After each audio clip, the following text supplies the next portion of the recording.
Last week I shared C.S. Lewis's famous liar, lunatic, or Lord quote. As long as Jesus claimed to be divine, these are the only three options we have about his identity. I then went on to show how, according to the best scientific criteria for determining whether something is historical or not, modern scripture scholarship is unearthing more and more evidence that reveals Jesus clearly thought about himself this way. So according to Lewis, the inescapable conclusion is that Jesus could be none other than the Lord. He was too good to be a liar and too wise to be a lunatic. But as I often wonder when I first heard this quote, couldn't Jesus just have been sincerely mistaken? I mean, being of sound mind and character, truly good and truly wise, couldn't he have just been flat out wrong? Maybe he misinterpreted the scriptures, misread the times, misunderstood his experiences. He might have genuinely believed that he was the Son of God, specially anointed to usher in the kingdom of God, but just made an honest miscalculation, as good and wise people are known to do from time to time. Ultimately, the only adequate and definitive proof that Jesus is who he claims to be is the resurrection. Without him dying and then rising from the grave 3 days later, no matter how clever C.S. Lewis's argument is or any other argument, it's not enough to establish that he truly is divine. Only the resurrection can do that. But consider for a moment these remarkable facts. Jesus wasn't just wise, his wisdom was sublime. As psychiatrist James T. Fisher puts it, if you were to take the sum total of all the authoritative articles ever written by the most qualified of psychologists and psychiatrists on the subject of mental health and hygiene, if you were to combine them and refine them and cleave out all the excess verbiage, if you were to have these unadulterated bits of pure scientific knowledge concisely expressed by the most capable of living poets, you would have an awkward and incomplete summation of the Sermon on the Mount.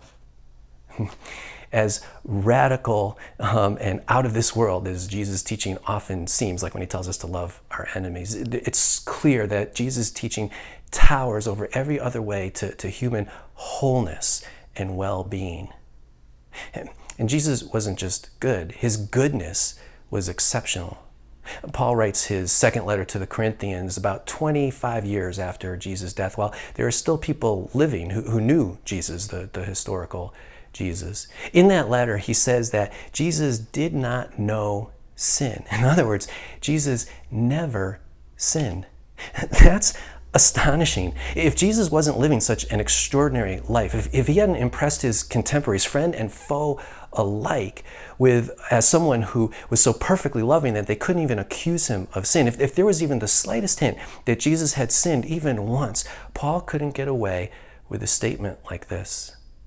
And while we can't know for sure that Jesus didn't sin, we aren't privy to his private thoughts or private moments, it is abundantly clear that Jesus lived such a uniquely good and perfect public life that no one, not even his enemies, could accuse him of sin, a humanly impossible feat. All this leads to a brilliant observation by Timothy Keller. Keller points out that, on the one hand, Jesus is a member of this tiny select group of people throughout history who either founded a major religion or set the course of human thought in history by their philosophy. On the other hand, like many others who had similar pretensions, many of whom were charlatans and others of whom were megalomaniacs, Jesus claimed to be divine. However, Jesus is the only member of that second group who's also a member of the first group.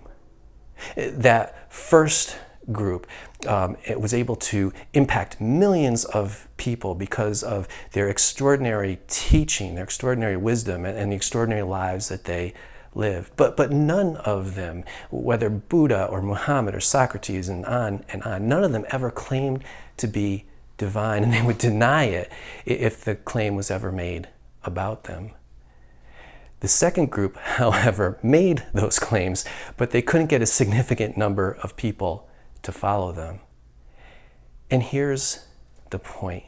It's virtually impossible to teach and live in such an extraordinary way that enormous numbers of people will be compelled to conclude that you are no mere human being, no mere mortal.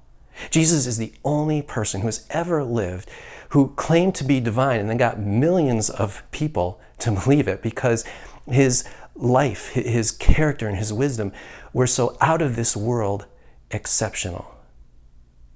Yes, in the end, only the resurrection can enable us to definitively conclude that Jesus is who he claims to be, that he is divine. However, along with some other facts, his sublime wisdom and his exceptionally unique life suggest that he was no mere mortal. So do you think Jesus' wisdom and life were exceptional enough to suggest that he's divine? Let me know what you think by going to the Contact EJ page of the Raising Jesus website and leave your comments there. I'd love to hear from you.